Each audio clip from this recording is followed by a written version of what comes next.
जनुका जो बुक लिखी गई है वो लिखी गई है डॉक्टर पी जे सहर के द्वारा। कहते मैंने ज़्यादा तो उनके बारे में जानकारी है नहीं, कल ये सुना था वो बार में जॉब करते थे बहुत साल पहले बॉम्बे में। उसके बाद फिर इनको पता नहीं कहाँ से स्पिरिचुअलिज्म का भूत सवार हुआ, तो इन्होंने बहुत डेडिकेटेड तरीके से सर्च किया। उसके बाद फिर कहाँ गए, किससे गए, कुछ भी उसके बारे में इंफॉर्मेशन नहीं। ज़्यादातर किताबें इनकी जर्मन में लिखी गई हैं। तो जब मेरे पास ये बुक आई थी तो उसके 2-3 महीने के अंदर अंदर मैं ये कह सकता हूँ कि अगर अपनी स्पिरिचुअल ग्रोथ को मैं नाप रहा हूँ, मेरी स्पिरिचुअल सर्च शुरू हुई थी 1997 में, जब पहली बार मुझे मिली वो योग वशिष्ठ। भगवान राम ने मुझे बहुत हेल्प किया, लेकिन डायरेक्टली नहीं किया। मैं बहुत परेशान था 12th से, और मैं चला गया था लाइब्रेरी में घुसकर। रामकृष्ण मिशन की लाइब्रेरी थी खार में, बताया था मैंने। और मैंने सोचा भगवान अगर दुनिया में है कहीं तो मेरी सहायता करिए, और मेरे हाथ में आ गई योग वशिष्ठ।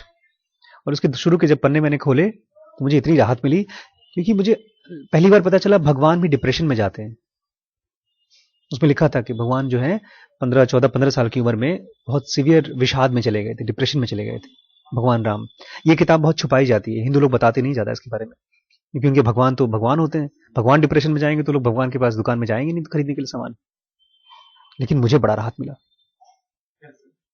भाई उसमें, जब मैंने पढ़ा कि भगवान डिप्रेशन में जाते हैं। डिप्रेशन में ऐसे गए कि वो देख रहे हैं आसपास सब जगह कंपटीशन, गरीबी, अमीर गरीब को गिराना चाहता है, राजा जो है दूसरे राजा को मारना चाहते हैं। तो इससे उनको दिक्कत हो गई। उनको पता था कि मैं सभी को तो सबको तो हरा सकता नहीं, कभी न कभी कोई मुझे हराएगा। तो इस बात से उनको डिप्रेशन आ गया। बेसिकली जितनी भी परेशानियां थी उन सभी चीजों को देखकर, जिसको गौतम बुद्ध को डिप्रेशन देखकर आया था, तकरीबन वही चीजें देखकर कि उनको भी डिप्रेशन आया। गौतम बुद्ध के डिप्रेशन को बहुत हाईलाइट करा जाता है, दिखाया जाता है बड़ी पवित्र और बहुत महान चीज है। हम सबको भी वैसे ही चीजों पर डिप्रेशन आता है। गौतम बुद्ध किसी मरे हुए को देखे तो उनको डिप्रेशन आ गया था। हमको भी आता है, लेकिन हमारे आस पड़ोस में कोई मरता है, हमारी फैमिली में कोई मरता है, तब डिप्रेशन आता है। तो इनको जब डिप्रेशन आया तो मुझे बड़ी राहत मिली इस बात को सोचकर कि अगर ये बंदा भगवान बन पाया तो क्या पता हमारा डिप्रेशन भी किसी काम का हो। तो डिप्रेशन बहुत नुकसान का नहीं होता है, काम का होता है, बशर्ते हम उसको यूज करें। तो 1997 में शुरुआत हुई थी मेरी स्पिरिचुअलिज्म की। तो अगर वो ग्रोथ आप समझ लीजिए वो ग्राफ में चल रहा है ऐसे ऐसे ऐसे ऐसे, कहते हैं ये बिजली का जब ग्रोथ हुआ है तो उसका ग्राफ ऐसे चला है, धीमी, बहुत धीमे धीमे बिजली। और 40-50 साल पहले वो थोड़ा सा ऐसे बढ़ गया। इंटरनेट का ग्रोथ भी ऐसे ऐसे आया और बहुत पहले, बिजली से बहुत पहले ही ऊपर उठ गया उसका जो ग्रोथ है। तो मैं भी अपना अगर स्पिरिचुअल ग्रोथ बोलूं तो ऐसे ऐसे आते आते 2003 में 2003 में या 4 में जेनोगा मिली। उसी दिन मेरा ऑलमोस्ट शेयर मार्केट में रेट बहुत ऊपर उठ गया स्पिरिचुअल ग्रोथ का। पता नहीं क्या जादू था उस शब्दों में, बिकॉज वो सारी चीजें मैं ओशो की और कृष्णमूर्ति की बुक्स में पढ़ चुका था। बट वो पहली किताब थी जिसने मुझे धक्का दिया करने के लिए। कोई फिलॉसफी नहीं, इक्की दुक्की कहानियां हैं, बस एक वही नारद की कहानी है बस। तो आज उन्होंने कहा है कि आप फिर से काम शुरू करिए। उन्होंने कहा है कि इंग्लिश वर्जन भी हमको आपसे चाहिए, सेवन हैंकल जी ने। तो उन्होंने कल ही मुझे मेल किया, तो मैंने आज पढ़ा। तो हम लोग अब कमेंट्रीज ऑन जेनोगा लिखेंगे बेसिकली उनका। पर बोलती हैं आप प्लीज उसकी राइट ले लीजिए मुझसे पहले ही और लिखना शुरू करें। तो हम लोग लिखना शुरू करेंगे। तो आज हम लोग उसका एक चैप्टर है, उसका चैप्टर का नाम मैंने रखा है जेनोगाज मैजिक फॉर्मूला।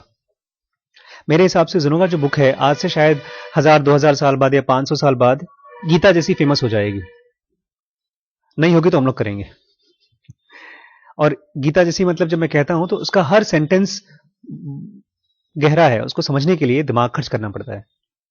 क्योंकि जो लोग कहानियां लिखते हैं वो एक सेंटेंस को समझाने के लिए 4 कहानी लिखते हैं, लेकिन उन्होंने ढेर सारी चीजें लिखी हैं जो आपको समझना है, और वो समझ में तभी आएंगी जब आप कुछ करेंगे। अगर प्रैक्टिकली कुछ करते नहीं है तो समझ में नहीं आएगा। जैसे आज एक सेंटेंस है जेनोगा का, understanding means knowing the purpose और the why of things as contrasted with mere belief which may be based on purely intellectual subconscious data and may have nothing to do with realities. वाह, मजा आ गया। बोलता है understanding का मतलब होता है ये जानना कि चीजें किस लिए हैं, उनका पर्पस क्या है। खाली ये नहीं जो हमारी बिलीफ है, चीजों के बारे में। मुसलमानों का बिलीफ है कि भगवान ने बकरी बनाई है, क्यों? काट के हमको खाने खिलाने के लिए। उनका यह मानना है सारे जीव जंतु एक आध को छोड़ करके वो आदमी के लिए बनाया है भगवान ने। ये उनकी बिलीफ है। और बिलीफ क्यों है? आपके सबकॉन्शियस डाटा पे, जहां से भी कुछ सुना वो आपके ब्रेन में जाता है, और ब्रेन में शुरू में रहता है कॉन्शियस, बाद में हो जाता है सबकॉन्शियस। तो बोलता है with contrasted mere belief which may be based on purely intellectual subconscious data। Intellectual data है। अगर मैं आपको किसी भी चीज के लिए कन्विंस करूं, इंटेलेक्चुअली कन्विंस कर सकते हैं हम लोग किसी भी चीज के लिए, and has nothing to do with realities. And according to Zenoga everything has a purpose in the world. In fact section 3 जब हमारा खुलता है तब आपकी स्पिरिचुअल रीडिंग खुल जाती है, and then you understand the purpose of every small thing and the big thing in the world। Purpose का मतलब इस एवोल्यूशनरी साइकिल में, इस ब्रह्मांड में कौन सी चीज कहां से आ रही है और कहां जाना है उसको। तब यह सवाल नहीं उठता कि हाय राम मुझे कैंसर क्यों हुआ, आप उसका पर्पस समझ जाते हो। फिर यह सवाल नहीं उठता कि मैं एग्जाम में फेल क्यों हुआ, आप उसका पर्पस जान जाते हो, बिकॉज ये इस काम के लिए पेट्रोल है या ये इस काम के लिए ब्रेक है। It is very magical. और अभी मुझे स्पिरिचुअल रीडिंग आई नहीं है। ये वही लोग हैं, एक सज्जन ने मेरा कपड़ा छू करके बता दिया था, डॉक्टर आशीष शुक्ला तुम्हें इस जगह पर इस समय पर मिलेंगे, एड्रेस बता दिया था उसने, और उसके बाद गायब हो गया, उसको कभी मिला नहीं। वो स्पिरिचुअल रीडिंग बोलते हैं उसको। आपके पास्ट और फ्यूचर को देख सकते हैं। फ्यूचर का पर्पस है देखना। तो वही कह रहा है अंडरस्टैंडिंग का मतलब understanding means knowing the purpose और वाई ऑफ थिंग्स। चीजों का पर्पस क्या है ये जानना, as contrasted with mere belief. और जो आमतौर पे हम क्या मानते हैं वो बिलीफ है हमारा, लेकिन वो बिलीफ कहां से है? Subconscious data. भाई चॉकलेट का कोको किस लिए है? हमारी सोसाइटी बोलेगी भाई बना के चॉकलेट खाने के लिए है। ये कॉफी पाउडर जो बना के रखा है उसका पर्पस क्या है? पीना। हमारा अपना खुद का बिलीफ है ढेर सारा, और वो बिलीफ कहां से आया है? हमारे पिताजी से या हमारे लोगों से। और ज्यादातर हमारी नॉलेज जो है वो बिलीफ है, वो नॉलेज नहीं है, वो अंडरस्टैंडिंग नहीं है। और इसीलिए हमारी ग्रोथ भी नहीं होती। इसीलिए अगर मैं 97 से लेकर के 2003 तक जानता रहा हूं और नहीं करता रहा हूं, तो it was my belief and not knowledge. मुझे मालूम पड़ गया प्राणायाम करना चाहिए, अच्छी बात है, लेकिन मैं कर नहीं रहा हूं। उसका पर्पस नहीं पता था, प्राणायाम से क्या होगा, कितनी बड़ी चीज हो सकती है।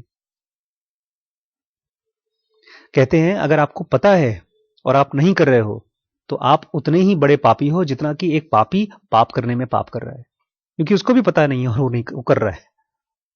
तो इसलिए अंडरस्टैंडिंग का इससे अच्छा डेफिनेशन मैंने आज तक नहीं पढ़ा, इससे गहरा डेफिनेशन नहीं पढ़ा, लेकिन इसका पर्सपेक्टिव भी है एक। बोलते हैं this ज़ेनोगा, this book is devoted to practices, disciplines and methods which if followed with sincerity and regularity will bring any human beings to the verge of critical certain stage। ये पहली किताब है दुनिया में जिसने इवन एनलाइटनमेंट को इतना भाई फाई नहीं बोला। एनलाइटनमेंट बड़ा वो लगता है भौकाली, बहुत ग्लैमरस कि एनलाइटमेंट हो गए तो बहुत, हालांकि जेन मॉन्क्स ने बहुत कोशिश की है इसको दबाने की। वो कहते हैं एनलाइटमेंट के बाद भी वैसे जिंदगी चलती है जैसे पहले चलती है। वो कहानी है, मतलब बहुत से मॉन्क्स बोलते हैं कि a monk cuts wood and cooks food before enlightenment and a monk cuts wood and cooks food after enlightenment, but there सब कुछ हो जाता है। एनलाइटमेंट वर्ड बहुत लोगों ने बहुत ज्यादा बेचा है और हुआ भी है लोगों के साथ। आप जब पढ़ेंगे कृष्णमूर्ति की और ओशो की एनलाइटमेंट की कहानी पढ़ेंगे तो जो उस घटना को जब बताते हैं, या इवन आपके जग्गी वासुदेव बताते हैं कि मैं गया और मैं पहाड़ पे बैठा था और आधे घंटे बाद जब मैंने आंख खोली तो 4 घंटे बीत चुके थे। आधे घंटे से 4 घंटे, हम लोग को लगता है 4 घंटे मैं तो बैठ नहीं सकता, गुरुजी बैठ सकते हैं, इसका मतलब गुरुजी के साथ बहुत बड़ी घटना हो चुकी है। तो ज़ेनोगा के हिसाब से वो क्रिटिकल सर्टेन स्टेज पर पहुंच गए हैं, न बड़ी न छोटी।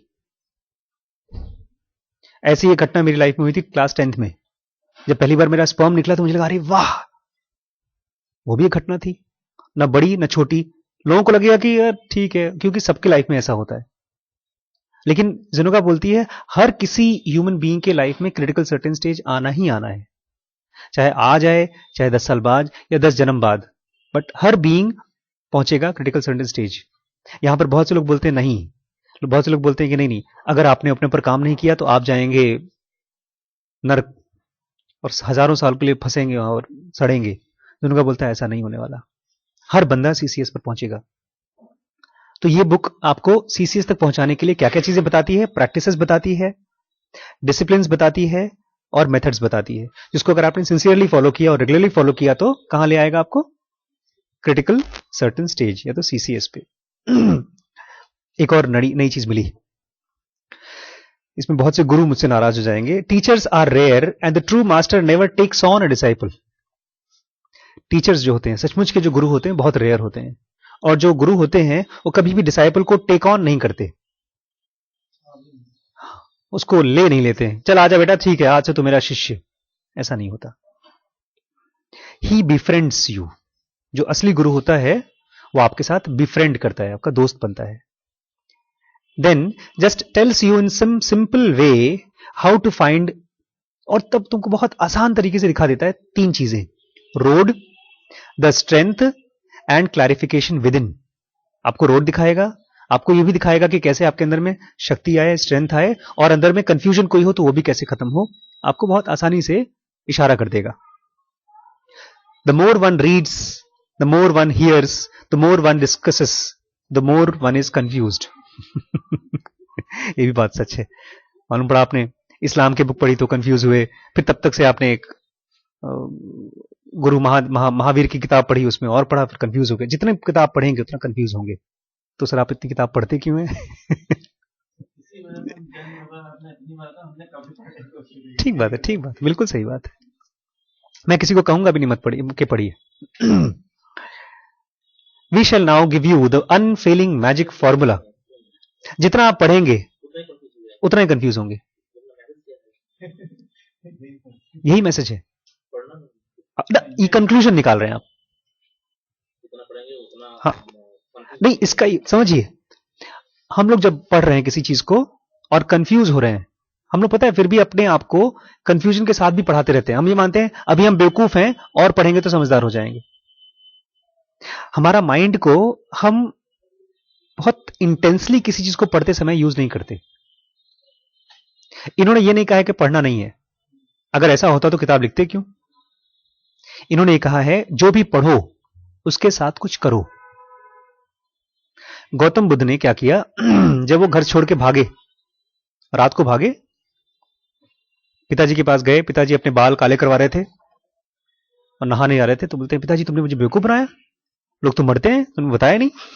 एक पिक्चर है ट्रूमैन शो, बहुत अच्छी पिक्चर है, उसमें एक कैरेक्टर है उसके ऊपर पिक्चर बन रही है, लेकिन उस कैरेक्टर को नहीं मालूम कि उसके ऊपर पिक्चर बन रही है।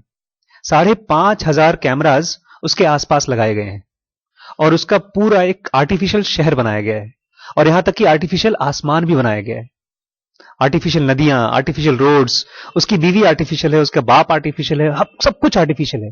खाली एक ही बंदा उसमें ओरिजिनल है और वो है ट्रूमैन, और पूरी दुनिया उसकी शो देखती है। 24/7 शो चलता रहता है, वो कभी रुकता नहीं, और बहुत हिट है उसमें, बहुत फिल्में, बहुत।